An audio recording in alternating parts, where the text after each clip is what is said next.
import and distribution of more than 3.5 metric tons of gold and over 30,000 metric tons of silver.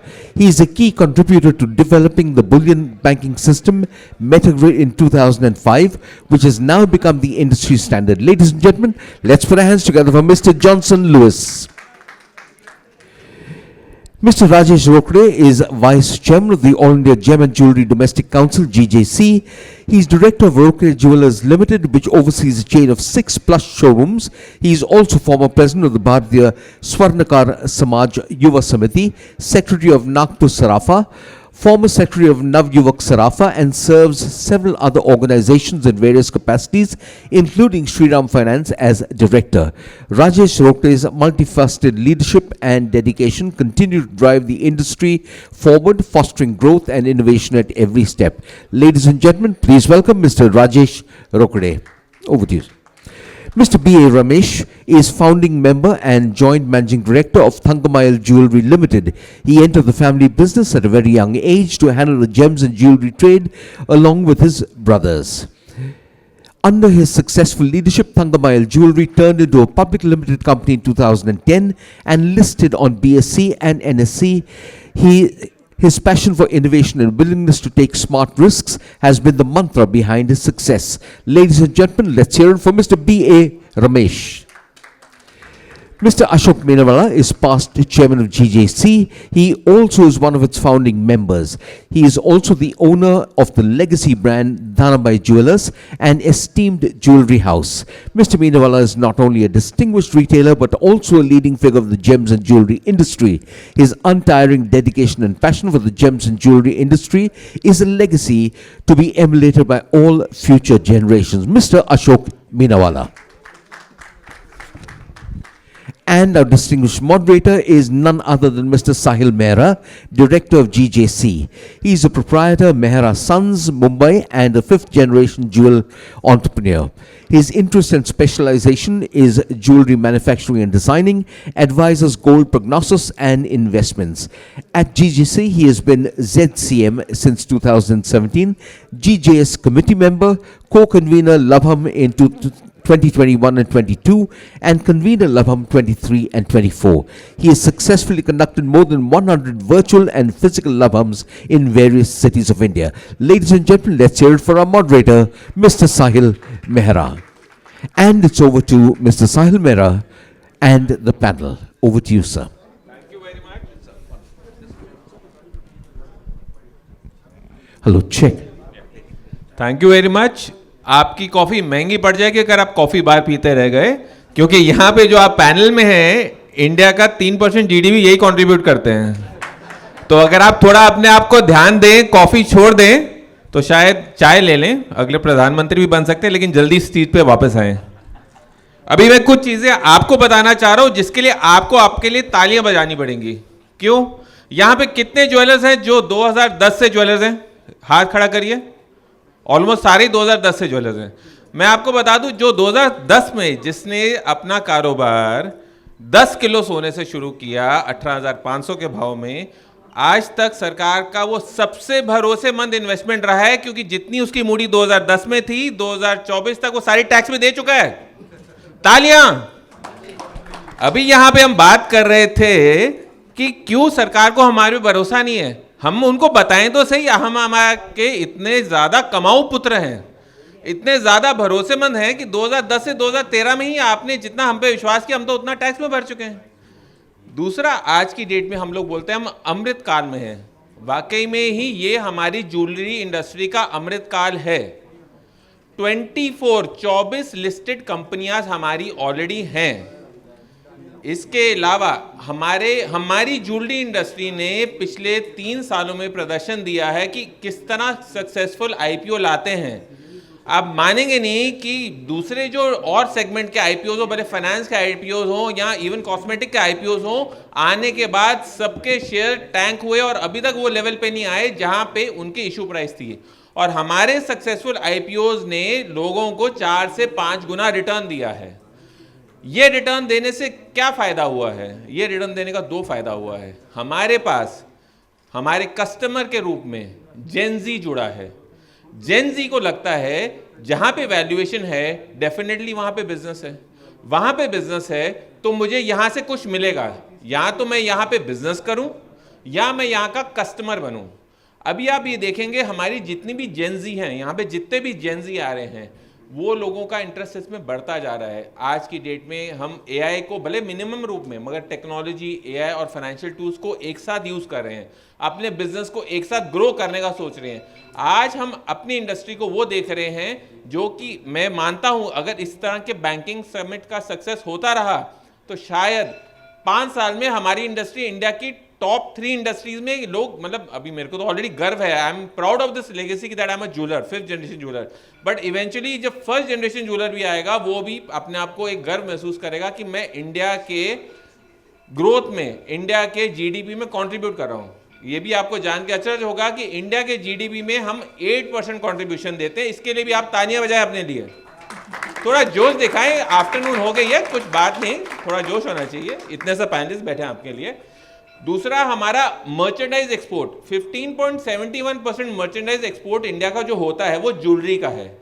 अगर मैं India का jewellery sales बताऊं तो $81 billion domestic sales है और $35 billion हमारा एक्सपोर्ट का है।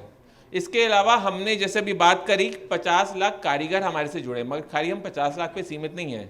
अभी एक अनुमान लगाया था मैंने, सुबह पूरी डिटेल में चर्चा करी विशेषज्ञों से, उन्होंने बताया कि लगभग 1 करोड़ लोग डायरेक्टली या इनडायरेक्टली हमारे ज्वेलरी से एम्प्लॉयड हैं।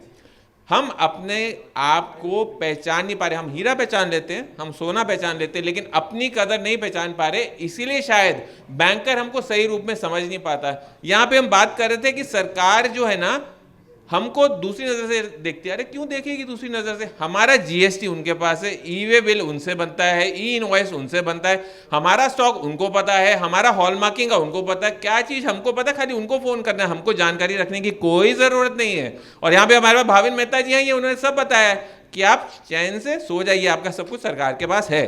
तो इसके लिए भी आप तालियां बजाएं अपने लिए। अभी यहाँ पे जितने भी हमारे बैंकर्स हैं, मैं इनको भी ये विश्वास दिलाना चाहता हूं कि आपके लिए जिस तरह सरकार के लिए एक कमाऊ पुत्र हम हैं, आपके लिए भी कमाऊ भरोसेमंद व्यापारी हम हैं। आपका यहाँ पे थोड़ा सा डिस्टिंक्शन ये भी हो जाता है, कहीं कहीं पे हम देखते हैं ब्लैक शीप 1-2 होती है, ऐसा कॉमन है। अभी आप देखेंगे कितने लाड चाव से हमारे मुंबई इंडियंस के कैप्टन हमने खरीदे, लेकिन नहीं खरीदे, तो ऐसा होता है। तो ये सब चलता है। लेकिन धोनी कहाँ से आया? झारखंड से आया, चला गया, अभी तक चल रहा है। लोग कह रहे हैं शायद 5 साल तक खेलेगा, कल ही न्यूज में था कि 5 साल तक खेलेगा, चल रहा है। इसी तरह सोना है सदा के लिए, आप भरोसा करिए, चलते रहिए। अभी मैं यहाँ पे सब एस्टीम पैनलिस्ट हैं, मैं यहाँ पे पहले बैंकर जिंदल साहब का बताऊंगा। ये बैंक ऑफ इंडिया से हैं, जीएम है, सर का बहुत वास्ट एक्सपीरियंस है। एमएसएमई में बहुत ध्यान इनका वहाँ पे रहता है, एमएसएमई में कैसे ग्रोथ हो, हमारा सेक्टर भी एमएसएमई में जाता है।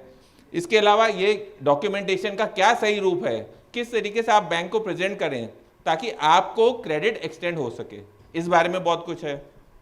जॉनसन जी हैं, इनका वास्ट एक्सपीरियंस है, इनका बैकग्राउंड बैंक से है, नोवा स्कोशिया से भी है। इसके अलावा इनसे जब मैं बात चर्चा कर रहा था तो मैंने इनको बोला कि हमको कुछ कुछ टाइप के लोन से बहुत घबराहट होती है। जैसे हम चर्चा आगे बढ़ाएंगे, मैं प्रश्न इनके सामने रखूंगा और इन्होंने वाकई में बहुत अच्छा समाधान बताया जो आपके साथ शेयर करेंगे। अभी मैं यहां से शुरू करता हूं, क्योंकि राजेश जी से क्यों लास्ट में, क्योंकि आगे आने वाले समय में चेयरमैनशिप की गद्दी संभालने वाले, तो इनका बाद में इंट्रोडक्शन होगा।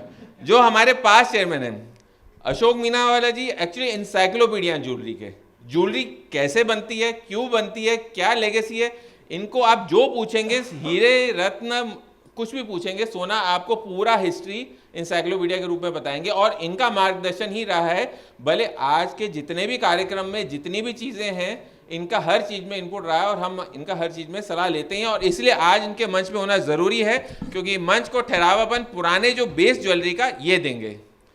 साथ में हमारे रमेश जी हैं। रमेश जी सही मायने में मतलब भगवान के बंदे हैं। मैंने इनके गौशाला भी विजिट किया, सब कुछ विजिट किया है।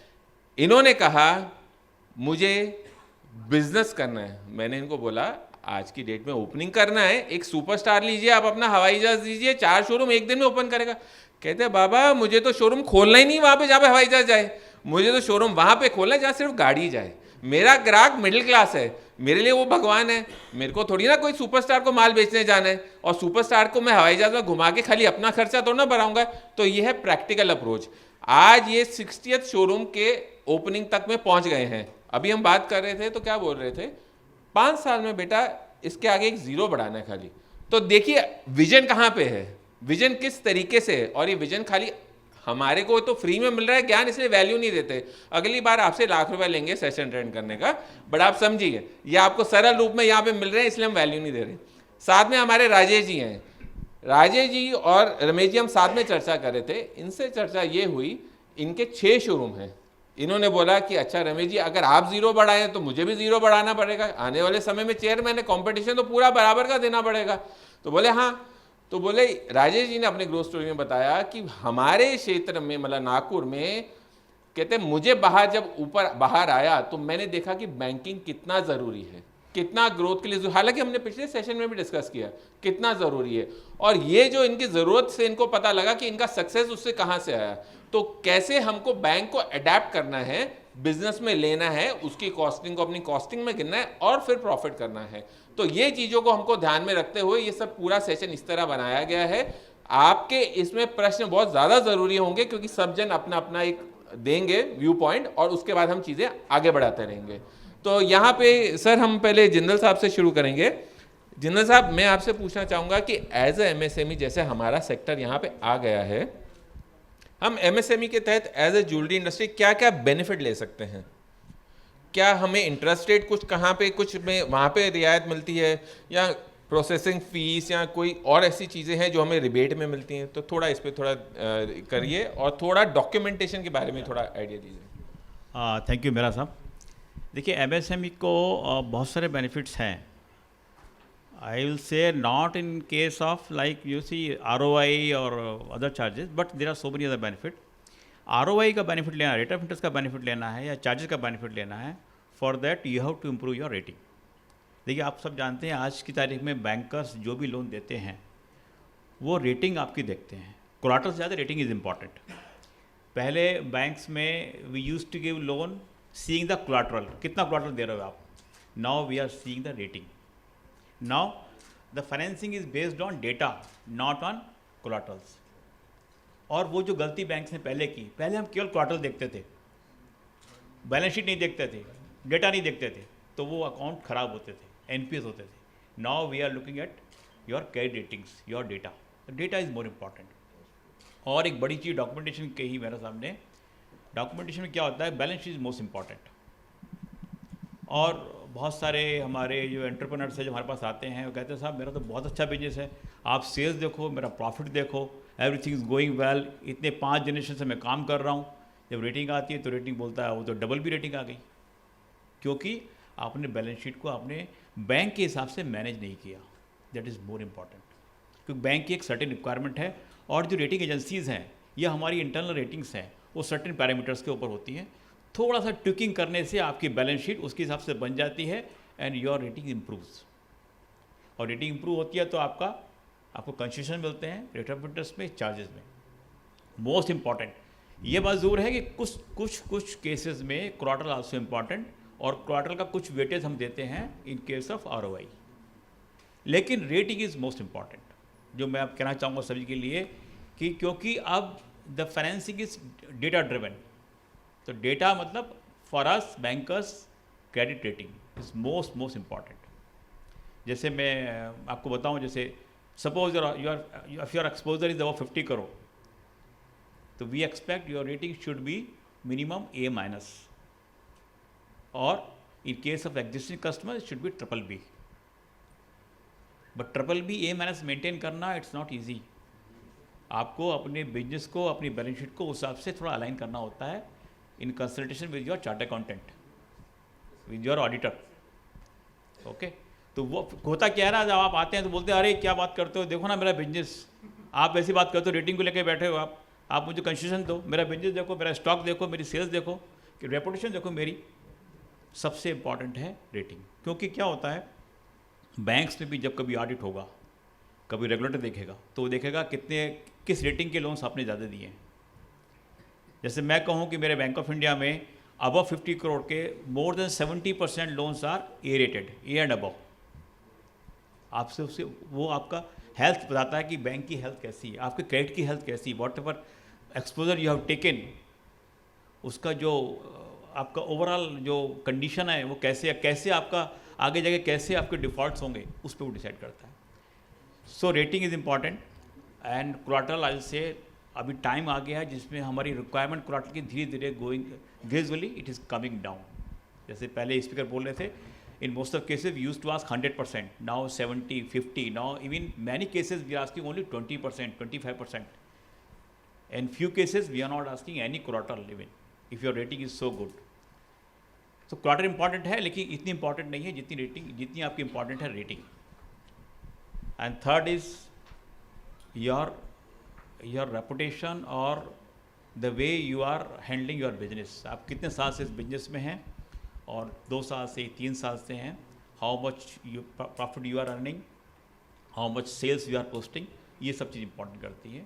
एंड बाकी तो डॉक्यूमेंटेशन में देखिए यूजुअल थिंग्स हैं, जो आपका एक्सपोर्ट इंपोर्ट कोड है या फिर आपका LEI कोड है, देन ये कोलैटरल दे रहे हैं तो सर्च है, वैल्यूशंस हैं, या नॉर्मल थिंग्स जो सभी MSMEs में हम लेते हैं, not only in gold jewellery, gems jewellery, in all type of business we are taking. तो other things are very normal.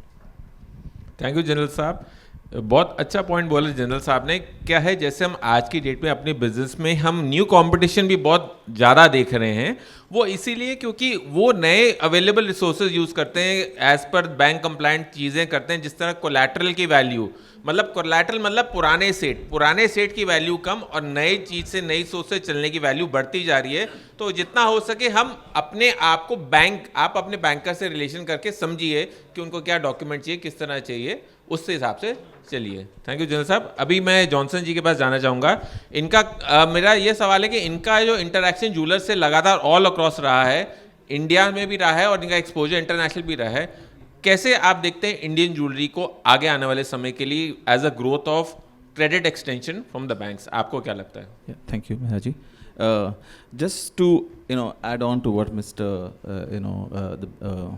Jindal ji had mentioned, I've just written down a few important points before any jewelry company likes to take a loan. So I'll just read out this thing so that everybody is clear that these are some of the key elements deciding which makes the bank decide whether he should be able to extend this loan or no. So I'll just read out to you. Just bear with me a second. So getting a bank loan for a jewelry business requires thorough preparation and a strong understanding of the industry-specific financial dynamics. Here's how a jewelry business can prepare to secure a bank loan. The first important thing is a business plan. Develop a comprehensive business plan that outlines your business model, target markets, competitive analysis, marketing strategies, and financial projections. The business plan should demonstrate a clear understanding of the jewelry market and how your business will succeed in it. Financial statements. Prepare accurate and up-to-date financial statements, including income statements, balance sheets, and cash flow statements. These statements provide insight into your business financial health and ability to repay the loan. Be transparent about your financial performance and highlight your positive trends of growth and opportunities. Collateral, this is important too, but banks often require collateral to secure loan, so especially for small businesses. In jewelry industry, inventory and equipment can serve as valuable collateral. Provide a detailed inventory list and appraisals for valuation and demonstrate the value of your collateral.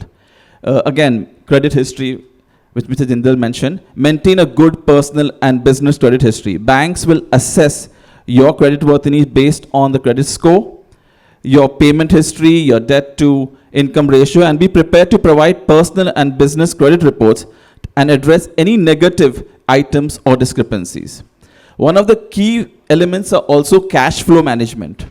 Demonstrate strong cash flow management practices to reassure the bank of your ability to make timely loan payments. Provide cash flow projections that reflect your business ability to generate sufficient cash flow to cover loan repayments, operating expenses, and other financial obligation. Industry knowledge is also very important. and showcase your knowledge to the jewelry industry, including trends, market demands, and competitive landscape. Banks will be more inclined to lend to businesses with clear understanding and of their industry and a viable growth strategy. Another very important element is legal and regulatory compliance. Ensure that your business complies with all legal and regulatory requirements, including licensing, permits, and industry regulations. Banks prefer to lend to businesses that have operate within the bounds of the law and mitigate legal risk. And most importantly, relationship with banks. Build a strong relationship with the bank or financial institution you intend to borrow from. Establishing trust and open communication with your bank representative can improve the chances of securing a loan and negotiating favorable terms. By addressing these key factors and presenting a compelling case for why your jewelry business is viable, you can increase your chances of securing a bank loan to support your business growth and expansion. So I thought it's very important that we keep these things in mind when we look for getting a bank loan. So that's my take on this. या thank you Johnson जी आपने बहुत comprehensive तरीके से बताया कि क्या क्या एक बारीक माइन्यूट तरीके से हर चीज़ का हमको ध्यान रखना है. इवेंचुअली शुरू में आपको प्रोसेस भले लेंदी लगता है, आप लोग आई एम सो श्योर 99% यहाँ पे लोग उसके बारे में परिचित हैं, करते हैं, बट इवेंचुअली क्या हो जाता है कि जब हम इसको रूटीन में ले आते हैं अपने काम में, तो हमारे लिए ये कोई भी ऑब्लिगेशन नहीं रह जाता, एक नॉर्मल रूटीन वर्क की तरह हो जाता है. मूविंग फॉरवर्ड मैं श्री अशोक मीनावाला जी को इसमें इन्वॉल्व करना चाहूँगा कि बैंकिंग के हिसाब से आगे आने वाले समय के लिए आपका क्या विजन है और क्या हमारी एज ए इंडस्ट्री इनसे मांग रहनी चाहिए, किस तरीके से? I think one of the most important fact is that as much as the industry is in need of business, the banks are also wanting good customers. The connection today between the gem and jewelry industry and the banking sector has been pretty strong and has been very positive. Despite 2 episodes of that happened about, I think, 10-12 years ago between 2 great guys, uncle and nephew, who did what they had to do. I think I have not seen too many negativities in the industry. I haven't seen anybody play any mischief or any kind of games. People are pretty serious in what they want to do. There is an element of less than 1% who wants to fool around. This jewelry industry doesn't have scope for manipulation in the true sense. If you look at the way in which everything is structured now, if you look at the way, if you are following a hallmarking system in your business, you are automatically locked from everything. You have to maintain everything in your records. Everything which is sold has to be hallmarked compulsorily. There is a HUID number which is there. Very rightly, as one of the persons has very rightly reminded in the last seminar. So I think the gem and jewelry industry today is in a position that it can do wonders in a positive way. Things have to start working positively. The banking sector has to start looking at it in a very positive manner. As in the last seminar where we were discussing that if you have to pay back your GST amount and if the bank is not willing to give it back in 1 month time, that's not right. If I have sold one item to my customer and if I take 15 minutes in invoicing, the customer is on my head. 15 minutes. If the customer has paid his money means I have to deliver. So if the bank starts following those same norms of discipline rather than asking only their counterparts, the jewelers, to follow a discipline, I think a mandate must be there where the banks have to say, boss, 24 hours, 48 hours, you have to start working and finishing it off. Don't keep things pending, start moving things effectively. I think we have a long way to go, and the future is fantastic, absolutely. I can only say that. Sure इसमें आप कुछ add करना चाहेंगे Johnson जी या जिंदल जी कि expedite आप लोग do you have certain weeks for jewellers और something this week is a jeweller funding week और समथिंग लाइक दैट, ऐसा कुछ प्रमोशनल कैंपेन चलता है क्या आपका normally? I think this is for you because See, there are certain sectors which were impacted because of bad loans, like steel sector, textile, and gems jewelry as well. तो उसमें कुछ issues थे while giving credit to the jewelers. लेकिन now slowly these things are changing, and now we are more open to giving loans to the gem jewelry sector. That's very positive news, बहुत अच्छी news है। Yes. अभी मैं Ramesh sir से पूछना चाहूँगा कि सर आपकी जर्नी जो रही एंड जो ग्रोथ की ट्रेजेक्ट्री आपने दिखाई और आप सबके लिए एग्जाम्पल भी हैं, तो किस तरीके से आपने बैंकिंग को अपने बिजनेस करियर में इन्वॉल्व किया और कहाँ कहाँ पे आपको इनका सपोर्ट भी रहा और कहाँ कहाँ चैलेंजेस भी रहे? सो एनीथिंग जैसे आपको भी बताना चाहें। हरे कृष्णा। विदाउट बैंकर मदद के बिना हम उतना ग्रो नहीं सकता भाई, that is the true. Banker ने one of the best friend for me, at the same time one of the best enemy also. ये तो हमारा पूरा लाइफ में जो चलता है ये मैं बोलना ज़रूरी है। मैं 1995 से बैंकर के पास मैं व्यापार करता हूँ। पहले फर्स्ट मैंने 10 लाख रुपया बैंक ऑफ मिजोरम में लेता है, फिर बैंक ऑफ मिजोरम में ओबीसी में चेंज कर 25 लाख लेता है, फिर धीरे धीरे 1 करोड़ ऐसा ऐसा होकर आज हमारा लिमिट तो 511 करोड़। सो इतना लेने के ये लोग तैयार है, हम भी लेता है। ये तो बहुत अच्छा है। बैंकर का मदद के बिना कोई jeweller without they are helping, but what sometimes in 2013-14 India का कैट प्रॉब्लम आ गया। उसी समय गवर्नमेंट ने मेटल जीएमएल को मना किया। उसी समय हमको हेजिंग भी नहीं है। सो क्या हुआ, इन्वेंट्री लॉस हो गया। उस समय $2,200 से $1,650 तक हमको आ गया। एक्चुअली कानून क्या बोल रहा है, ऑपरेटिंग प्रॉफिट भी है लेकिन कॉस्ट आपका एवरेज प्राइस और market price which ever is less, ये डालना जरूरी है। ऐसा डालने के समय हमको बुक में लॉस आ रहा है। सो ये लॉस भी इन्वेंट्री लॉस, ये तो कैसे भी हम नहीं कर सकते हैं। बट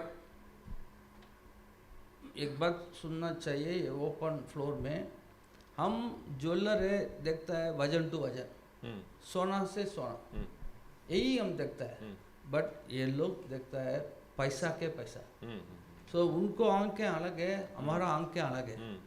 सो ये दोनों को फर्क बहुत बहुत डिफरेंस है। अभी तो आपका पैसा ज़्यादा हो गया, आप भी कुछ से, बैंक भी कुछ से, ये भी बोलता है दोनों प्रॉफिट आता है। दोनों प्रॉफिट आता है। टैक्स कौन देता है? तो सब उसमें है। लेकिन कोई ना कोई ज्वेलर लॉस दिखाया, उनका आंखें अलग हो गया, लाल हो गया, बस ऐसा करता है। मैं नाम बोला नहीं, एक बैंक मैनेजर हमारा पास आकर बैलेंस शीट हमको देखो, मैं चेक करने के बाद आप रिलीज़ करना जरूरी है। मैं पूछता हूँ क्या भाई ये बैलेंस शीट को आपको दिखाने का क्या ज़रूरी है?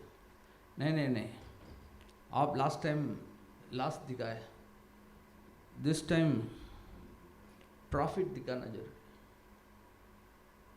मैंने पूछा क्या प्रॉफिट बनना चाहिए और प्रॉफिट दिखाना चाहिए? ये दोनों को फर्क अलग अलग है।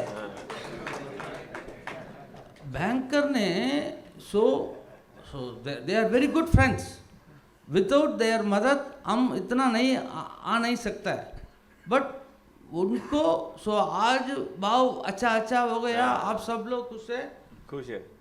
सो ठीक है, लेकिन कोई ना कोई टाइम में आप कभी भी लॉस दिखाना मत। So on the time they are behaving intelligent and they are making lot of difficulties for me, and that 2-3 years I have to repay their total loan, and I'm becoming debt free, then I'm becoming. So what I say is, to understand our partner in life में भी bank में भी दोनों very struggle है, but you should balance please, that's all, thank you. रुपए को इतने सरल तरीके से बताया उन्होंने कि आपको घर जाके भी पता लग जाएगा, आप अपने पार्टनर से पूछ लीजिए। और इसमें हम मैं राजेश जी को इन्वॉल्व करना चाहूँगा कि इनकी बैंकिंग जर्नी और आगे जो इनका ग्रोथ का, इनका मैं डिस्कस भी किया हमने ओवर द कॉफ़ी की, इनका आगे ग्रोथ का प्रोजेक्शन क्या है, बहुत अच्छा लगा, इंस्पायरिंग लगा मुझे। और आगे आने वाले समय के हमारे चेयरमैन भी हैं, तो लेट मी आस्क हिम कि ये कैसे इसको बैंकिंग को आपने कैसे आपने ढाला, और क्योंकि आप नागपुर से जो आपने छलांग लगे जहाँ पे पहले ही बैंक को इतना, आप मेरा ख्याल से वहाँ पे हैं जहाँ पे खुद मनी लेंडर्स भी थे शायद आप एक टाइम पे, तो आप मनी लेंडर से बैंकर्स के पास कैसे जाना शुरू हुए, ये जर्नी बताइए। साहिल भाई, मैं बहुत कुछ सहमत रखता हूँ रमेश जी ने जो कहा अभी, उसमें एक दो चीज़ें मैं ऐड करना चाहूँगा। एक तो कहावत है दिलीप सिंह सुदेव ने बोली थी रायपुर से कि पैसा खुदा तो नहीं, पैसा खुदा तो नहीं, खुदा की कसम खुदा से कम भी नहीं। वो इसलिए क्योंकि अगर आपके पास पैसा है तो ही आपको ग्रो करने की अपॉर्चुनिटी बहुत ज़्यादा बढ़ जाती है। आपने जैसे कहा कि ग्रोथ स्टोरी में पहले हम लोग मनी लेंडिंग का बिज़नेस करते थे। पहले जब मैंने बिज़नेस ज्वाइन किया था ना, तो हमारे बोर्ड के सामने में लिखा रहता था एक गिरवी के व्यापारी। तब बड़ा ऐसा लगता था कि हम साहूकार हैं, अपने आप को बहुत ये लगता है कि हम साहूकार हैं पहले, यस, ज्वेलर्स एंड बैंकर्स। लेकिन मेरे एक दोस्त से मैं ऐसे ही मिला, उसने मुझे पूरा उसका एंगल ही चेंज कर दिया कि भाई आपके पास कितना है, 20 लाख 50 लाख यही हमारी लिमिट रहती थी, उसमें हम लोग गिरवी रखते थे, अपने आप को साहूकार समझते थे, बढ़िया धंधा कर रहे, चल रहा है। उस समय में एक बहुत बड़ा चेंज हमने देखा था कि कस्टमर जब हमारे पास आता था गिरवी रखने के लिए, अगर मैं उनको गिरवी रख रहा हूँ उसकी कोई चीज़, तो उसमें जितना इंटरेस्ट मैं मंथ में 2 मंथ में कमाऊँगा, अगर मैं सेल करता हूँ तो शायद मैं 1 दिन में कमा सकता हूँ। तो ये डिफरेंस उन्होंने जब समझाया, उस दिन से मेरे दिमाग से हट गया, ये गिरवी के व्यापारी यहाँ से हट जाना चाहिए, only I am a jewellers. क्योंकि मैं अगर बिजनेस तुरंत आज करता हूँ, 24 घंटे में मैं प्रॉफिट मेरा रियलाइज़ करा सकता हूँ, उसके लिए मुझे 1 महीना रुकने की ज़रूरत नहीं है। और जब ये देखा तो ये भी दौर देखा मैंने कि 90s की बात है, 1992 की। मैं बैंक ऑफ इंडिया, सॉरी, मैं सबसे पुराना बैंक ऑफ इंडिया का ही कस्टमर हूँ तो उस समय मैं, मेरे घर के बाजू में बैंक ऑफ इंडिया ही थी। मुझे याद है सिर्फ 1 लाख रुपीज़ लोन के लिए मैं वहाँ पे गया था, सीसी के लिए, बट मेरे पेपर्स वाज नॉट अलाउड। तो जीएम ने मुझे, जहाँ वहाँ के जो मैनेजर्स थे, ब्रांच मैनेजर, उन्हें बाहर जो गेट है ना वहीं से उन्होंने मना कर दिया था। मतलब बैठना बैठना तो बहुत दूर की बात है। और बाद में फिर ये भी एक ज़माना आया कि जोनल मैनेजर, तो अभी मैंने कल जिंदल साहब के साथ बात की, वो हमारे एक मित्र थे, जोनल मैनेजर हमारे एरिया में थे। फिर एक दौर ये भी आया कि जो भी जोनल मैनेजर आता था हर वक्त अपने टॉप जो क्लाइंट्स हैं उनसे मिलने आते थे। तो ये जो थोड़ी देर पहले जिंदल साहब ने कहा कि आपके पेपर्स ही आपकी स्ट्रेंथ है, और नो डाउट इन्होंने तो बहुत ही अच्छी तरीके से, रमेश जी ने कहा कि आपको ये जीवन के 2 ऐसे साथी है कि समझना बहुत ज़रूरी है कि दोनों को कैसे बैलेंस करना। लेकिन मैं इसको एक और तरीके से कहूँगा कि ये तलवार की 2 धार वाली तलवार है। इसको आपको इतना बैलेंस करके चलना होता है, क्योंकि अगर इसको आपने बैलेंसिंग और सही ढंग से इसको यूज़ नहीं किया तो 100% ये आपके लिए गले की फांस बन सकती है। इसका प्रॉपर प्लानिंग सबसे ज़्यादा ज़रूरी है। अगर इसको प्रॉपर प्लानिंग से आपने कर लिया तो मुझे लगता है कि स्काई इज़ द लिमिट। और नो डाउट अगर मैं इसको और सरलता से समझाऊं तो मानिए कि किसी का अगर 1 करोड़ का टर्नओवर है तो उसका जो प्रॉफिट होगा उस 1 करोड़ के अनुपात से होगा। बट अगर बैंक आपके साथ खड़ी होती है और आपका अगर एक्सपोजर 100 करोड़ का हो जाता है तो आप सोचिए कि 1 करोड़ वाले को कमाने के लिए कितने साल लगेंगे, और 100 करोड़ जिसका टर्नओवर है या बैंक का सपोर्ट है वो कितने जल्दी अपना प्रॉफिट फास्ट कर सकता है। और no doubt bank is ready, मतलब हाथों हाथ बैंक तो तैयार है। हम ही कहीं ना कहीं कई बार उनके पास जाने में शर्मा जाते हैं कि बैंक का पैसा लेके यार बिजनेस क्यों करें। तो ये साहूकारी वाला जो दिमाग है वो हम लोग हमारे दिमाग से बाहर निकाल देंगे। तो 100% बैंक इज़ रेडी, हमको जाना है, उनसे बात करना है। और नो डाउट पेपर्स बहुत ज़्यादा ज़रूरी है, पेपर्स वर्क नहीं है तो we can't grow, we can't glow. Very well said. Rajesh भाई ने बहुत अच्छा बताया कि जो 1 करोड़ की मूडी लेके बैठा है वो 1 करोड़ का बिजनेस कर रहा है, और जो बिजनेस ऑपरेशनल सही तरीके से कर रहा है और अगर उसको बैंक से 100 की फंडिंग आई है डेफिनेटली उसके ऑपरेटिंग मार्जिन भी अच्छे होंगे और इवेंचुअली वो 1 करोड़ वाले का बिजनेस भी टेक ओवर कर ही लेगा, क्योंकि कस्टमर वहीं पे जाएगा जहाँ पे उसको स्टॉक मिल रहा है, जहाँ पे माल मिल रहा है। तो सोच भी थोड़ी बदलनी ज़रूरी है हमको इस बारे में। और यहाँ पे इसको क्वेश्चन को थोड़ा और आगे बढ़ाते हैं जॉनसन जी। जैसे how we think that when we go to see a bank loan we see CC and OD, and in current times when we see GML, so अभी जैसे सोने का भाव बढ़ रहे हैं तो हम कई बार सोचते हैं कि शायद GML प्रोडक्ट हमारे लिए नहीं है। अभी जब तक मेरे मन में भी यही क्वेश्चन था कि GML हमारे लिए नहीं है, आप हमें GML प्रमोट कर रहे हैं और गोल्ड का भाव तो 75,000 हो गया, कल 80,000 हो जाएगा। But you very well rightly said how we can mitigate our risk, how we can reduce the risk, in fact we can earn out of it. मैं चाहूँगा आप थोड़ा उसके बारे में हमारे पूरे ऑडियंस को बताएं। Thank you. So basically, GML is one of the, one of the cheapest way of funding your, requirements, because interest rates काफ़ी low होते हैं. Now, GML लेते समय you have to be a little careful about, basically it's a complete pure hedge, because आपके पास कोई price risk नहीं है technically, because आपने सिर्फ borrow किया है metal, आपने price नहीं fix किया है। तो as a jeweler आपका फोकस होता है कि बेसिकली आपने जो किलो बार्स लिए हैं उसको ज्वेलरी में कन्वर्ट करके उसके ऊपर जो वैल्यू एडिशन लेते हैं, जैसे कि आप अगर 5% लेते हैं या 6% या 10-15%, that is a value addition is intact, because आपको कोई प्रेशर नहीं है कि अगर गोल्ड प्राइस ऊपर जाए या नीचे जाए, आपको फ़र्क नहीं, क्योंकि आपने प्राइस फिक्स नहीं किया है। तो आपके पास कोई प्राइस का रिस्क नहीं है। तो इस तरीके से गोल्ड लोन तो डेफिनेटली एक बेहतर प्रोडक्ट है, बिकॉज आपके पास कोई प्राइस रिस्क नहीं। But yes, you have to be still be careful, because उसमें भी थोड़ा रिस्क होता है। जैसे कि जब प्राइस, अगर आपने गोल्ड लोन एक पर्टिकुलर लेवल पे लिया है और अगर प्राइस ऊपर जाता है तो there is a margin top up होता है। तो वो एक टाइम पे एक चैलेंज होता है कि अभी आप बैंक फ़ोन करके बताता है कि आपको प्राइस फिक्स करना है या तो आप मार्जिन टॉपअप करिए। तो जब हम बैंक में ये लोन देते थे, we use to always be aware of where the price of gold is going,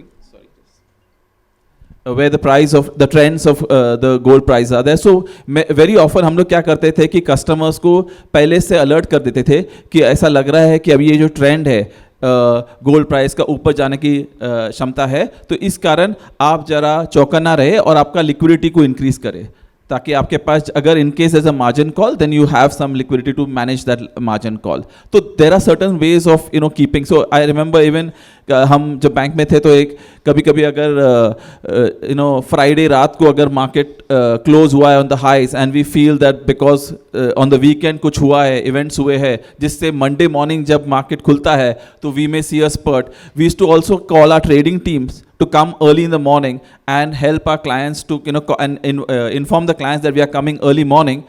So if you want to hedge your price risk, you can come up early before you see the price spurt, because जब तक आप उठ जाते हैं market अगर 10-11 बजे अगर और भी $10-20 या $50 ऊपर जाता है तो आपको नुकसान हो सकता है। तो there are some ways of how we can manage some of these price risks, but there are there are detailed ways of handling it. अभी क्या होता है, काफ़ी कस्टमर सोचते हैं कि अगर आपने लोन लिया है, GML लिया है, वो 6 months के लिए है तो मैं सिर्फ 6 months में रिपे कर सकता है। There is also what is happening is आप जब GML लेते हैं तो मे बी आपका 3 महीने में वो ज्वेलरी बन के शोरूम में बन के बिक जाता है, तो आपको कैश फ्लो मिल जाता है. तो कभी कभी you can even position your self in terms of managing that particular thing, cash flow, in terms of fixing the gold loan and taking a new gold loan, but using that cash flow to be able to repay your loan and taking a fresh gold loan. तो एक तरीके होते हैं जिससे हम ये जो risk होता है in terms of price rise और price नीचे आने का, if you can take a calculated risk, understand the product well, there is chances that you may benefit out of the gold metal loan and you may not lose money. But otherwise it's a pure hedge. तो आपके पास कोई price risk नहीं है. Only risk is suppose the market gold price goes up, then the challenge is that you may have to top up margins. That's the only issue that we have. Yeah. So Johnson ji से जब बात, हाँ sir बताएंगे, रमेश जी आपका. भैया ये तो अच्छा सवाल है. हमारा ज्वेलर को बारे में मैंने 1-2 बात बोलना जरूरी है. मैंने फर्स्ट इसमें एंटर करने के समय $286 था, अभी $2,200 है. 400. अच्छा ठीक है. अच्छा अच्छा ठीक है. लेकिन we are jeweller. What is our main goal? What is our aim? Operating profit और inventory profit? Operating. So if you are सोना तो है, बैंक में है, फिर हमारा दुकान में शोकेस में है तो है, लेकिन ये रोटेशन करने के बारे में जो मिलता है ये मिलता है, ये हमारा सच प्रॉफिट है. इसके अलावा सोना लेकर रखने के कारण थोड़ा भाव में मिले तो भी मिलता है. आपको अभी इधर ज़्यादा यंगस्टर है, लेकिन 1990 से 2000 तक मोरलेस 10 साल सेम भाव है. अभी उस समय क्या हुआ? भाव के बारे में आप देखना मत. Metal gold loan is the one of the best way. ये बैंकर हमको देता है 3% में. 3% को कोई ना कोई मिलता है मार्केट में 10-12%. ये डिफरेंस मिले तो भी हमको बहुत ज़्यादा पैसा मिलता है, और कस्टमर ज़्यादा मांगता है चॉइस एंड वेराइटीज़. आपको लिमिट ले लो, उनके पास सोना ले लो, सोना के पास माल रख दो, कस्टमर को ज़्यादा भेज दो. ऑपरेटिंग प्रॉफिट भी बहुत अच्छा मिलता है, और एंड आल्सो इंटरेस्ट भी बहुत कम है. I suggest and request, please concentrate on operating profit. Inventory profit आपका हाथ का जो मेटल है इसका आना है, ठीक है, लेकिन बैंक का पैसा में, because they are only concentrate their paisa, not in the. So if you are naturally hedging, so उनको पैसा तो पैसा मिलता है ना, so no problem. So this is my suggestion. Thank you. Very good point. And just to add to it, because from what Ramesh ji said, that you're focusing on your operating profits. If you have to basically look at inventory profits, then you don't need to use your jewelry business to that. You can take a speculative position on MCX by paying 5-10% margin, right? You don't have to put so much of capital to be able to do. Here you're sacrificing your core business, okay, with a risk on price. You can take that without putting your core business at risk. So I think that's a valid point on the gold metal loan. Thanks. So basically आपको hardcore businessman बनना पड़ेगा, आपको hardcore retailer बनना पड़ेगा, hardcore manufacturer, क्योंकि आपका operating profit ही actually आपका profit है. अगर आप, जैसे मैं एक भाई साहब से बात कर रहा था कि GML क्यों नहीं लेते, तो उन्होंने बोला था 1996 में 2 किलो में मैंने एक एक्सट्रीम ली, अभी 1 किलो में मर्सिडीज ली, मेरा बेटा 1 किलो में हवाई जहाज लेगा, तो मुझे GML नहीं लेना है. Just a joke, but definitely your core business should be your core business. थोड़ा मैं चाहूँगा I open the floor for question and answer, क्योंकि तो हमें ज़्यादा इंसाइटफुल क्वेश्चंस आएंगे. हमारे पास 3 एस्टीम ज्वेलर्स हैं, 2 एस्टीम बैंकर्स हैं. मैं चाहता हूँ कि आप अपने सवाल, हाँ जी वहाँ से ऑलरेडी हैंड रेज है तो माइक दीजिए, but I would open the floor for question and answers. थोड़ा इंटरैक्टिव रखेंगे तो शायद हमारी भी जानकारी बढ़ेगी. हेलो, माइक ज़रा प्लीज़, 2-3 हैं. आप प्लीज़ खड़े होके पूछिएगा, अपने आप को इंट्रोड्यूस भी करिएगा. मैं नेपच्यून गोल्ड से हूँ. हाँ जी बोलिए. हेलो, मैं नेपच्यून गोल्ड से हूँ. सबको मेरा नमस्कार. मेरा एक्सपीरियंस गोल्ड लोन के साथ अच्छा नहीं रहा, क्योंकि जब रेट कट करने जाते हैं तभी डॉलर कुछ होते हैं, रेट किसी और डॉलर में कट होता है। इंटरेस्ट के पॉइंट से आप बिल्कुल सही हो, रेट ऑफ इंटरेस्ट कम है, लेकिन हम रुपीज़ में लोन लेते हैं और एज सच हम समझते हैं कि हमने आज इतना गोल्ड खरीदा इन्वेस्टमेंट के पर्पज़ से। जैसे बोला सर ने बोला कि 10 साल तक गोल्ड का रेट सेम रहा, लेकिन आप 20 साल का रिकॉर्ड लोगे तो भाव कहाँ से कहाँ गया। तो आप अगर किसी भी रेट में गोल्ड में इन्वेस्ट करते हो और गोल्ड बिजनेस में इंट्रोड्यूस करते हो तो आपको इंटरेस्ट तो लगता ही नहीं, क्योंकि भाव इतना एप्रिसिएशन हो जाता है। तो मेरा सोचना ये है कि इस पे भी फोकस करिए। आप जितने यहाँ पे बैठे हैं ना, आप गोल्ड का इंटरेस्ट रेट आप देख रहे हैं 3%, लेकिन मैं तो बोलता हूँ अगर आप कोई भी लोन लेके गोल्ड को बिजनेस में इंट्रोड्यूस करते हैं तो आपको इंटरेस्ट ना लग रहा है, आपका रेट में इतना एप्रिसिएशन हो ही रहा है हर साल। तो थोड़ा मैं आपके सवाल को मैं समझ गया हूँ, थोड़ा मैं अपनी तरफ से आंसर दूंगा, फिर मैं एक्सपर्ट्स को देता हूँ। नहीं, मेरा यहाँ पे एक पॉइंट ये भी था हाँ। कि जब ये 3% गोल्ड का बताते हैं इंटरेस्ट, ये 4% रेट बता रहे हैं, हाँ। लेकिन एक्चुअल में जब हम करते हैं तब ये ऐसा होता नहीं, क्योंकि रेट डॉलर के टर्म्स में और करेंसी के दोनों में हमको फटका लगता है। तो सुनिए, यहाँ पे जहाँ पे मैं एक्सपर्ट्स को देता हूँ आपका क्वेश्चन, लेकिन जो मैं आपको एक्सपीरियंस बताता हूँ, बेसिकली जब उन्होंने बोला आपको गोल्ड में एज ए इन्वेस्टमेंट प्रॉफिट लेना है, तो वो GML उसके लिए नहीं है। आप समझिए वो MCX की पोजीशन की तरह हो गया एक तरीके से। लेकिन अगर आपको ऑपरेटिंग प्रॉफिट, जो कि आपकी जैसे मैन्युफैक्चरिंग यूनिट है, आपको अपने फैक्ट्री में से उसके आउटपुट के रोटेशन से कमाना है, वो प्रॉफिट है। दूसरा आपका सवाल था कि गोल्ड का रेट प्रीमियम, इसमें क्या होता है, बैंक का पैरिटी मार्केट से साल में ऐसा समय आता है जब होता है, और ऐसा भी समय आता है जब बैंक प्रीमियम में चल रहा होता है, मार्केट डिस्काउंट में चल रहा होता है। तो इसके बारे में ज़्यादा जॉनसन जी बताएंगे, क्योंकि इन्होंने मुझे बार एक्सप्लेन किया। जब मैंने ये सेम डाउट इनको पूछा तो इन्होंने बताया कि किस टाइम पे आपको अपना लोन पूरा 6 महीने नहीं लेके जाना चाहिए, आपको अपना लोन किस टाइम पे महीने में कंप्लीट स्क्वायर ऑफ करना चाहिए। जस्ट आपको Actually, I'll give it to Manish. Manish bhai ne bahut अच्छे से- Yeah. So Manish, can you just take a mic and just explain to, because Manish and Take a I mic. worked in Scotiabank together. आइए मनीष जी, आप यहीं पे आके देखिए, सब आपको देख सकें। So he can explain to you much clearly.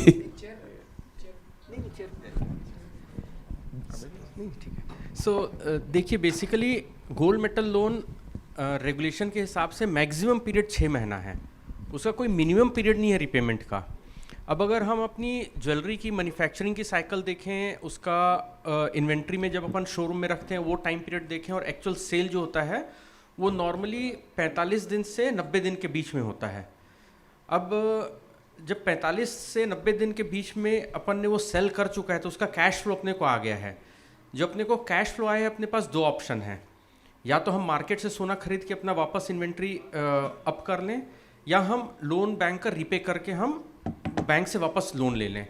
तो जो एक लोन का जब 2-2.5 महीने का पीरियड ख़त्म हो जाता है, उसके बाद अगर आप लोग अपने पास दोनों मार्केट प्राइस का मेंटेन करके चलेंगे कि बैंक का रेट क्या है डेली बेसिस पे, मार्केट का रेट क्या है, और उस 2 महीने के बाद में जब भी मार्केट रेट और बैंक रेट पैरिटी में आता है तो मार्केट से उस समय खरीदने के बजाय बैंक का लोन रीपे करके वापस उसको रोल ओवर कर दीजिए। तो उससे क्या होएगा, उस पीरियड से वापस 6 महीने का पीरियड रहेगा।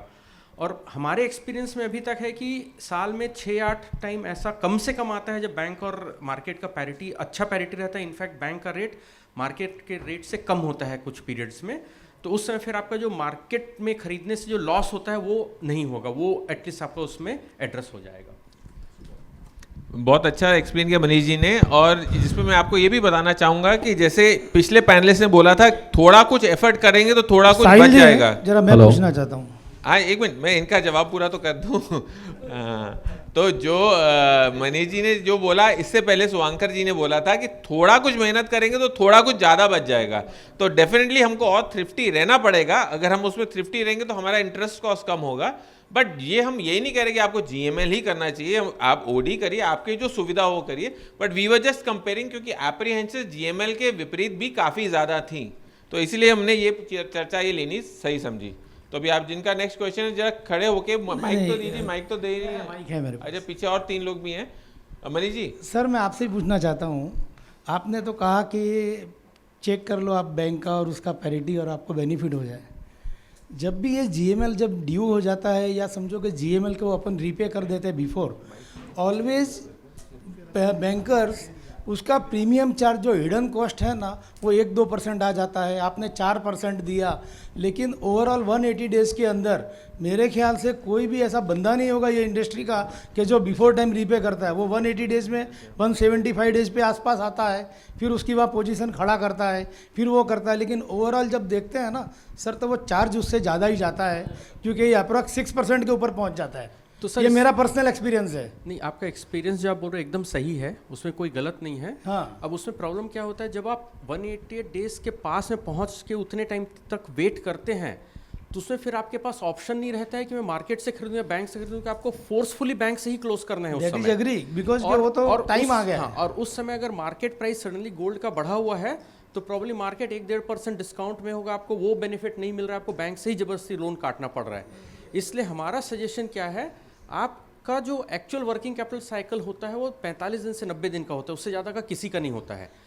तो उस पीरियड के आसपास से ही आप वो ट्रैकिंग चालू कर दीजिए। और अगर बैंक का रेट और मार्केट के रेट में पैरिटी है, देखिए सर, एक बात और बताऊं मैं आपको, एक तो ज़्यादातर जितने भी जीएमएल देते हैं ना बैंकर्स, ये 30 डेज़ के अंदर तो काटने देते नहीं है। नहीं सर, ऐसा ये अभी चेंज हो गया हो तो रूल्स पता नहीं। जहां मेरा एक्सपीरियंस था, नहीं, मेरा एक्सपीरियंस था यस बैंक के साथ भी है, एक्सिस के साथ भी यही एक्सपीरियंस। अभी का पता नहीं मुझे, क्योंकि मैंने तो बंद कर दिया जीएमएल। अभी का मैं बता रहा हूँ, अभी का आप गोल्ड का डिलीवरी लेने के बाद नेक्स्ट डे, मतलब किसी आपके ऊपर है, मतलब इट इज योर रिक्वायरमेंट, आपके रिक्वायरमेंट के साथ आप कभी भी काट सकते हैं, कोई रेस्ट्रिक्शन नहीं है। ऐसा रहा कि वो एक्सपीरियंस नया लीजिए ना। अरे सर, वो ले लिए मैंने तो। अरे सर, मैं पहले एक्सपीरियंस पहले वैसा रहा होगा, अभी ऐसा नहीं। नहीं, मेरा एक्सपीरियंस रहा, इसलिए मैंने जीएमएल बंद ही कर दिया। आगे ऐसा नहीं होगा, मुझसे जुड़िए। एक चीज और भी मैं आपको पूछना चाहता हूँ कि क्या आज की तारीख में, एक मिनट, कि जीएमएल इज बेटर ऑप्शन और ओडीसीसी इज बेटर ऑप्शन। आप वो पॉइंट ऑफ व्यू मत देखिए कि जो रमेश भाई ने जो बताया कि तो मैं आपको इसका जवाब देता हूँ। आपको मुगलई खाना पसंद है कि साउथ इंडियन? चॉइस कौन करेगा सर? उसके चॉइस कौन करेगा? अरे भैया, चॉइस तो जब होगी, जब चॉइस तब होगी जब बंदा ये सोचेगा कि मैं वेज खाता हूँ कि नॉन वेज खाता हूँ। मुझे तो आगे जाके चॉइस करना है, मुझे कोई लेना देना नहीं है चीज से। मनीष भाई, मुझे लगता है जो साहिल भाई कहना चाह रहे हैं, आपने चॉइस पूछा, तो बैंकर्स के पास दोनों चॉइस है, आपको जो चाहिए वो लेना है। मुझे उनसे ये ओपिनियन चाहिए। वो कैसे दे सकते हो ओपिनियन उनके? अच्छा, मुझे बताइए, मैं अगर आपके शॉप में आया, आपने नेकलेस भी मुझे बेचते हैं, आप बैंगल्स भी बेचते हैं, तो मैं आपके चॉइस से लूंगा कि मेरे चॉइस से लूंगा? सर, अगर आप मुझे पूछेंगे तो मैं क्या बताऊंगा सर? मैं लूंगा ही नहीं ना, क्योंकि मेरी रिक्वायरमेंट नहीं है ना बैंगल लेने की, मेरी नेकलेस की है। पूछेंगे मुझे तो मैं क्या जवाब दूंगा आपको? सर, आज के लिए डिमांड में बहुत है मार्केट में, फिर आप सोचेंगे ना कि क्या करना है। तो मेरा भी क्वेश्चन उनसे वही है कि सर आपके हिसाब से क्या लगता है? आप सजेशन मत दीजिए कि यही लीजिए, आपके हिसाब से क्या लगता है? मुझे तो ये जानना है खाली उनसे कि भाई आप उसका आंसर ये सर है, मैं आपको बताता हूँ। सर देखो, अगेन लार्जली मेरा आंसर जैसे राजेश जी बोल रहे हैं ऐसा ही होगा। आप बोल रहे हैं आज आपके पास पैसा है, आपको ओडी, मतलब समझो ओडी लेना है या जीएमएल लेना है। अभी आपने, अगर आपकी पोजीशन के ऊपर डिपेंड करता है सर। अगर आपको मार्केट से गोल्ड, आपने आज समझो आप रिटेलर हो, आपने माल बेच दिया है, अभी आपके पैसे आए हैं, या पैसे आप जाके जमा करा दो ओडी में, या तो जीएमएल ले लो। आपकी पोजीशन एट दैट मोमेंट क्या है? अगर आपने 5 किलो बेचा है तो आपका पोजीशन ओपन पड़ा है, सेल पोजीशन, राइट? तो आपको इमीडिएटली बाय करना है। In that case you will want to buy it. So that is how it will work. It is your choice whether you would want to take a GML or it is OD. तो ये totally आप पे depend करता है, आपकी positions पे depend करता है। बाकी इनका प्रॉब्लम जो है रेट कट करने के बाद में कॉन्टिंगो शुरू हो जाता है, जो आपकी लैंग्वेज में ये कॉन्टिंगो शुरू हो जाता है और फिर उसका इंटरेस्ट बढ़ जाता है। अगर रेट कट नहीं करेंगे तो इंटरेस्ट जो 3.54 जिसका जो है वो डिसाइड रहता है, वो इनका कहना है। देखिए मनीष जी, मैं बताता हूँ, गोल्ड लोन के ऊपर सबसे ज़्यादा सेमिनार्स मैंने और इनके यहाँ पे प्रेमनाथ थे स्कॉशिया से, और ज़्यादा गोल्ड लोन को पॉपुलर किया जब हम लोग लेते थे और करते थे।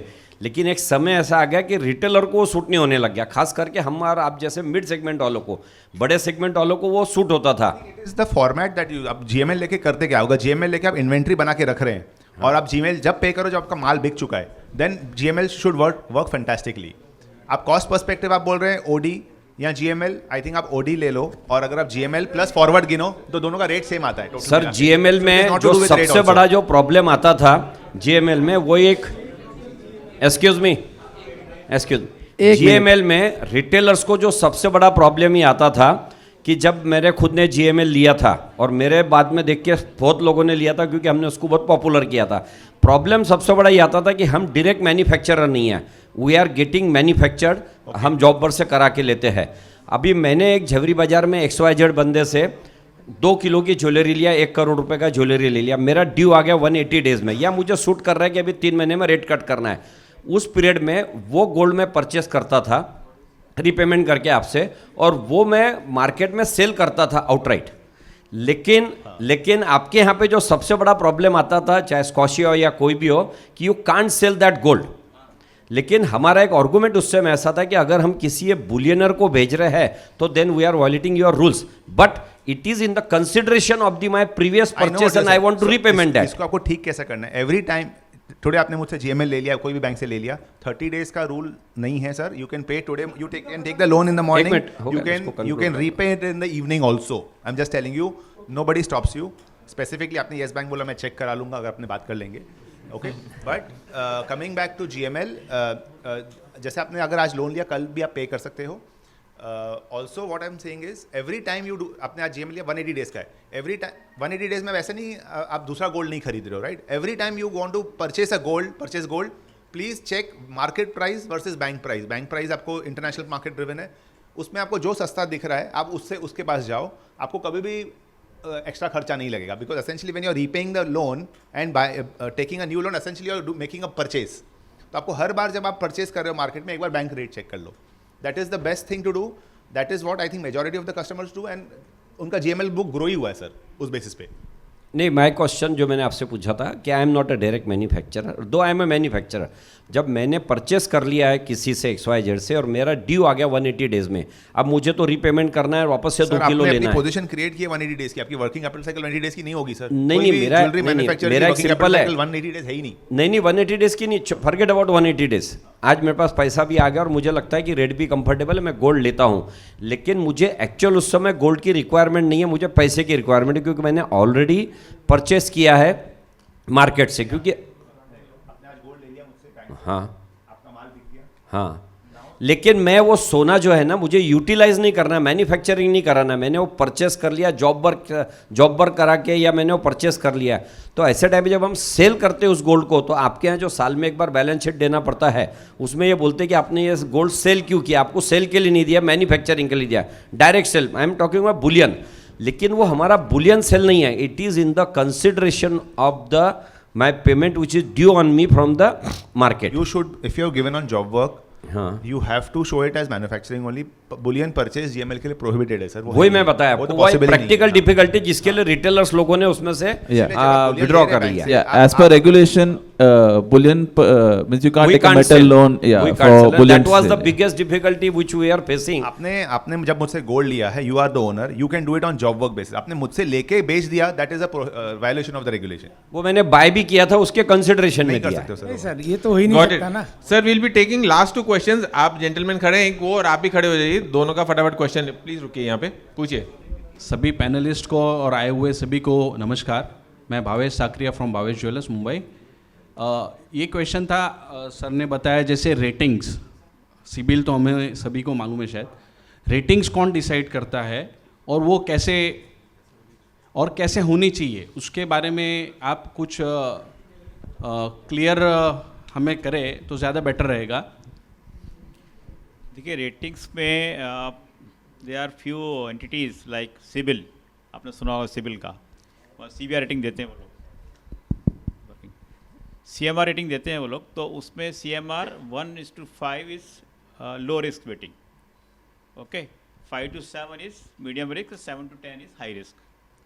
तो वो रेटिंग्स हैं, CMR रेटिंग हो गया। देन बैंक्स की अपनी अपनी इंटरनल रेटिंग्स हैं, बेस्ड ऑन वेरियस रेशोज़, जो आपकी जो फाइनेंशियल रेशो, जो बैलेंस शीट में रेशो होती हैं, उस पर डिपेंड करके वो आपकी वो डिसाइड होती है। उसमें आपकी नेटवर्थ भी आती है, उसमें और बहुत सारे फैक्टर्स आते हैं, इवन जो सेक्टर वाइज है, लाइक ज्वेलरी के लिए एक डिफरेंट रेटिंग है, या फिर स्टील सेक्टर है, टेक्सटाइल है, उसका भी एक वेटेज होता है उसके अंदर। तो वो सब बेसिक, लेकिन उसमें आपकी जो बैलेंस शीट है, इट काउंट्स मोर। मैं ये बोला था आपको कि बैलेंस शीट को आप थोड़ा सा उसको अलाइन करो।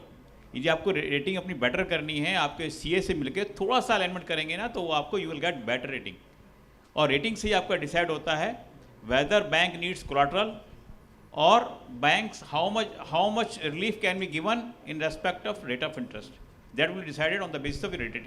So rating is more important. जैसे आप साहब बता रहे थे ना कि प्रॉफिट कमाना इंपॉर्टेंट है कि प्रॉफिट दिखाना इंपॉर्टेंट है. एक्चुअली ये आज की तारीख में दोनों ही इंपॉर्टेंट है, कमाना भी और दिखाना भी.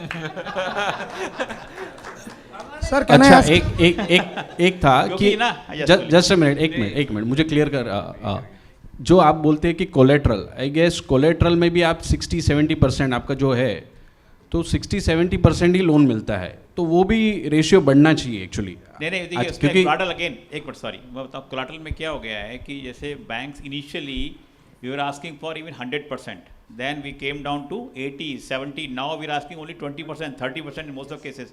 जहाँ रेटिंग अच्छी है, सपोज आपकी रेटिंग है BB, will be asking 100%. Your rating is A और AA, विल आस्किंग ओनली 30%, 20%, क्योंकि कंफर्ट है बैंकर को उसमें. भावेश भाई उसमें ऐसा है, जितना रेटिंग आपका अच्छा रहेगा उतना कोलेटर आपको कम लगेगा. वेरी क्लियर है, वो आपके बिजनेस के आपके पेपर से उस पर वो जज होता है और उसका रेटिंग तय होता है. ऐसा नहीं है कि आपकी 100% का 100% लगेगा. हाँ नहीं, आगे के सेशन में इस बारे में चर्चा आशीष जी ने बताया है. अविनाश जी का एक ले लेते question. Just wanted to put a point to Bank of India and other bankers also. When we are talking about the papers, books, everything, those people who are well off have a kind of guidance which is there with their top chartered accountant firms or the bankers and all. Can we have a committee or a team wherein the GJC and the bankers team can formulate one particular set of documents or rules wherein that can be circulated in all the members of the trade, wherein they are aware of what kind of document should be there and how it can be sent to the bankers when they are approaching for a loan or something, because our industry is majorly medium and small. It's micro, we can't say we are in micro, but we are medium and small. So I think this, if we can come out with one set of documents and the way the bankers are looking at the documents from the jewelry industry, this will be a good takeaway from this banking summit.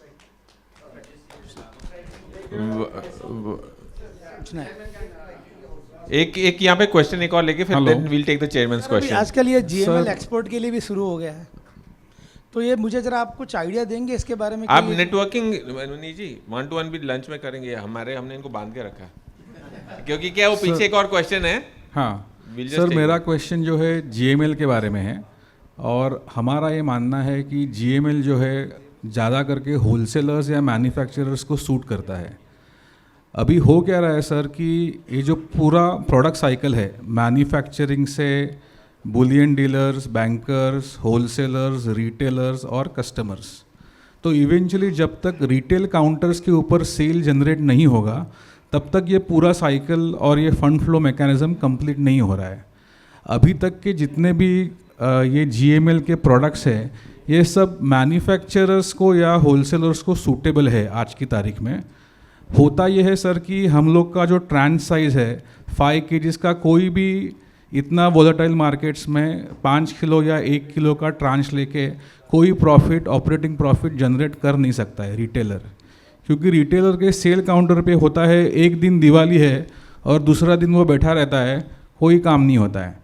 तो retailer को sir ये चाहिए कि अगर मैंने आज 100 ग्राम बेचा है तो मेरे को 100 ग्राम का पेमेंट करने का ऑप्शन आप क्यों नहीं दे सकते, जबकि ऐसे प्रोडक्ट्स और कॉन्ट्रैक्ट्स अवेलेबल है. तो मे बी आप अपना कुछ रिटेलर के लिए एक अलग GML का प्रोडक्ट बनाइए जिसमें आप लोन का जो है फॉर्मेट जो है मे बी 1 किलो का हो, लेकिन रीपेमेंट जो है उसको आप 100 ग्राम्स के क्वांटिटी में रिटेल में रीपेमेंट का ऑप्शन आप प्रोवाइड करिए. तो इसके लिए कुछ हो सकता है या कुछ हो रहा है, इसके बारे में मुझे जानकारी चाहिए सर. आपका उसमें 2 क्वेश्चन है. एक तो 1 किलो वाला बोल रहे हैं जो आप ड्रॉ डाउन देते हैं, एंड दूसरा है रीपेमेंट 100 ग्राम्स में. I think many banks are doing 1 kilo transaction draw down, yes. Not many banks are doing 100 gram repayment. उसमें आई थिंक तकलीफ, and I want to take feedback from you also. अगर आपको मैं 100 ग्राम का पैसा मांग रहा हूँ, आपको मेरे पास पूरा पैसे जमा कराने पड़ेंगे. तो ग्रेजुअली आप क्या करेंगे, 100 ग्राम का पैसा जमा कराएंगे, 200 ग्राम का पैसा जमा कराएंगे. Ultimately your funds will be with me. समझो 200 ग्राम का जमा हो गया मेरे पास पैसा, अभी आप मुझे बोलेंगे 200 ग्राम का गोल्ड दे दो, right? How do you handle that piece is the issue. आप मुझे बोलोगे 200 ग्राम का गोल्ड दे दो, अब मैं तो काट के गोल्ड नहीं दे सकता या कोई भी बैंक दे नहीं सकता. तो आप जो रिक्वायरमेंट है, मार्केटेबल लॉट की इशू है. 1 kg and multiple because the kilo bar is one thing. If you want to hedge yourself, there are other, I will not, मतलब आपका 100 ग्राम बिका है, आपको कहीं खरीदना है, you again have 2 choices in this case. Either you buy from the market और you buy from bank से आप ले नहीं सकते, और you keep your position hedged on the local exchanges, maybe MCX, you know, all of that you can do, so that आपका जब 1 kilo का हो जाएगा, वहाँ पे पोजीशन रिवर्स करके आप यहाँ से नया गोल्ड ले सकते हैं. Of course that has a cost and all, but honestly आप अगर 100 ग्राम का आप मुझे बोलोगे पेमेंट शायद मैं ले लूँ, शायद कोई बैंक ले ले, बट आपके लिए डिफिकल्टी होगी, because then your money is with me and you can not use that money back. Sir many a time होता यह है ना कि retailers, now I am talking with perspective to retailers only, retailer को पैसा जब भी आता है तभी उसको रखने में कोई इंटरेस्ट नहीं होता है मोस्ट ऑफ द टाइम्स, क्योंकि रिटेलर को हाँ उसका जो भी 5%, 7% जो भी उसको ऑपरेटिंग प्रॉफिट मिला है वो निकाल के उसको रीपेमेंट करने में ज़्यादा इंटरेस्ट होता है. प्रॉब्लम ये होता है जब भी पैसा अपने पास, मानो 100 ग्राम का पैसा है, जब भी पैसा जमा रहता है ना, तभी फिर पैसा इधर उधर चला जाता है. तो ये प्रैक्टिकल डिफ़िकल्टी है कि अगर मेरे बैंक अकाउंट में अगर 75-50 लाख रुपए पड़ा है तो और कोई इन्वेस्टमेंट हो जाता है, ये हो जाता है, और वो लोन जो है वो केस में प्रॉब्लम्स क्रिएट हो जा सकते हैं.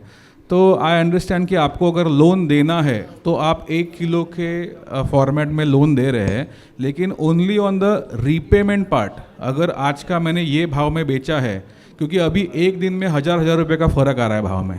अभी परसों का मेरा सौदा पेंडिंग है, 70,900 का खरीदी है, अभी 73,850 का भाव आ रहा है. तो अगर मेरे पास पैसा आ गया है, in the longer run I am better of कि मैंने जो पैसा आ गया है मैंने बैंक को रीपे कर दिया है.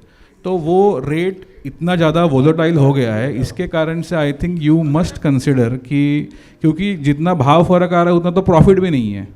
तो रीपेमेंट के क्वेश्चन वैलिड है, वी गॉट द पॉइंट. हम थोड़ा जीजेसी की तरफ से उसको एक बार फॉर्मुलेट करके बैंकर्स के साथ बैठ के, अविनाश जी को भी साथ में लेके उसको करेंगे कुछ, ताकि चर्चा इसमें हो सके. थोड़ा हमने आपके लिए, हमने अभी एक बार चेयरमैन जी का भी सुनना है कि उन्होंने क्या टिप्पणी देनी है, और फिर बाद में आगे हमने आप सब के लिए समझे. Thank you sir. So one question is कि देखिए, जब भी हम बहुत बार अपनी रेटिंग कराते हैं तो रेटिंग में काफ़ी क्वेश्चंस आते हैं, बैंक से आते हैं, रेटिंग एजेंसी से आते हैं. वन ऑफ द क्वेश्चंस जो हमारे कुछ फ्रेंड्स को आया, कुछ हमने फेस किए, कि बैंक बोलता है लिक्विडिटी, कैश चर्न फ्लो होना चाहिए, but at the same time rating agencies ऐसा सोचती हैं कि any time of your limits 15% to 10 to 15% should always be there as reserves in your bank. तो पॉजिटिविटी ये है कि ये होनी चाहिए क्या कि फुल लिमिट इज यूटिलाइज्ड, और पॉजिटिविटी ये होनी चाहिए कि काम 10-15% कम है, हम लोग बैंक में रखें तो रेटिंग बेटर आएगी. So Kuldeep ji, this question is for you. ये एक इशू है, ये इशू हमने भी रेज किया है एजेंसीज के साथ कैटेगरी में, कि सपोज एक बारोअर का 1 CR का लिमिट है and the person is utilising only 50 lakhs, तो कहीं ना कहीं रेटिंग उसकी बेटर हो जाती है वो. और वो यदि 1 CR यूज़ कर रहा है या फिर उसने कोई एडहॉक लिमिट ली तो उसकी रेटिंग के बाद डाउनग्रेड हो जाती है. This question has been raised. लेकिन वो क्या करते हैं, वो लोग अपने हिस्टोरिकल डेटा पे काम करते हैं, वो ट्रेंड देखते हैं. मैं आपको बताऊं, जैसे दे आर सो मेनी, कोई कस्टमर ऐसा है जो डिफरेंट इंक्वायरीज करता है डिफरेंट बैंक्स के साथ कि मुझे लोन चाहिए, किस रेट पे कौन बैंक ऑफर कर रहा है. उस केसेस में भी आपकी रेटिंग डाउन हो जाती है. It's amazing. मल्टीपल इंक्वायरीज बहुत केसेस में, बहुत cases individual suggest. So this, yes, civil में, yes, it happens. Now this happens in CC. अभी किसी व्यापारी ने बोला कि CC के अंदर ये है, अब होम लोन में उसने 4 जगह डाल दिया, तो विल दैट इफेक्ट ऑल्सो? तो भी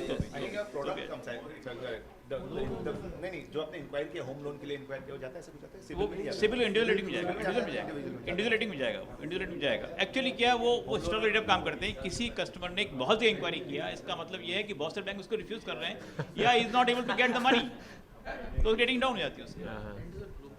global factor, not only in India, everywhere.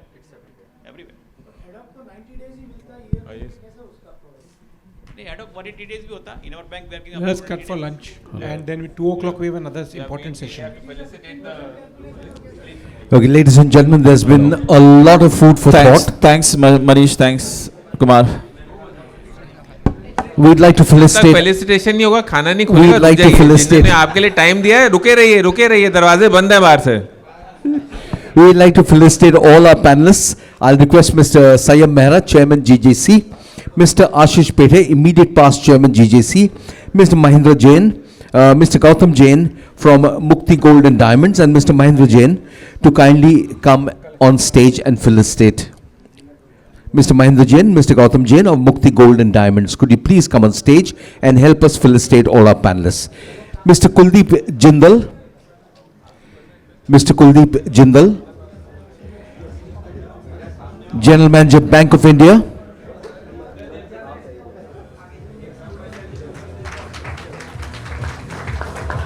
Mr. Johnson Lewis, Managing Director, FinMet Private Limited.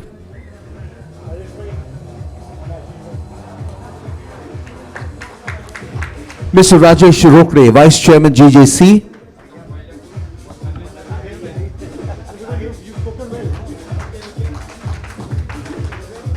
Mr. B.A. Ramesh, owner and partner, Thangamayal Jewelry Limited.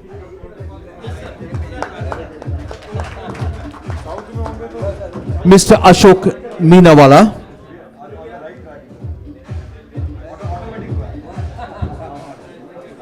Past Chairman GJC, Mr. Ashok Meenawala, and the man behind Danabhai.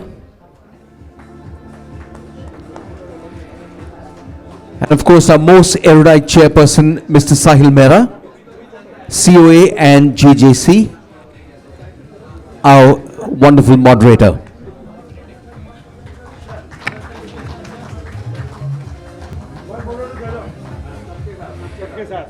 Can we have a nice group photograph, ladies and gentlemen?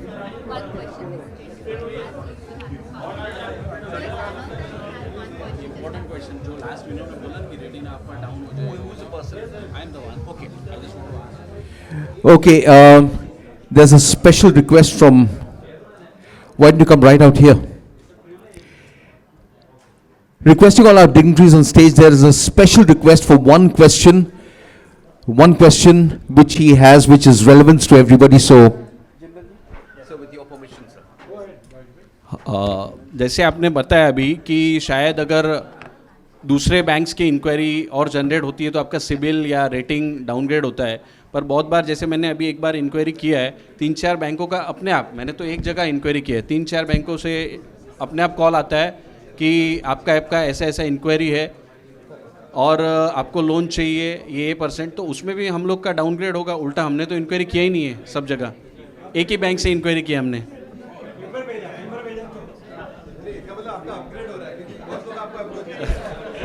Okay, on that note, ladies and gentlemen, we break for lunch. Please note that we have a 30-minute lunch break. We will reconvene at 2:15 p.m. sharp. I repeat, we'll reconvene after lunch at 2:15 p.m. sharp. 30 minutes for lunch. Bon appetit, and please continue the discussion over a wonderful lunch. Thank you.